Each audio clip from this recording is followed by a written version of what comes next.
Sino gusto pera, guys?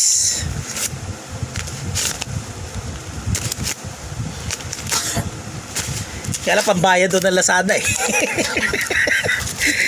Kapatid ko ba, guys, sa totoo lang, alam nyo ba kapatid ko, kapag kunyari border siya ng Lazada o sa sa JNT, ano yan, hindi talaga sakto, yung pera talaga sakto-sakto, wala talagang susobra na, walang kupit-kupit. Ano nga, parang ayaw maloko. Pero lagi naman abono naman tao rito sa amin, no, di ba? Eh siya sabi ko eh, grabe talaga, oh. Hirap talaga ng buhay eh, no. Sana nadamay tuloy ako sa pagiging mahirap niya.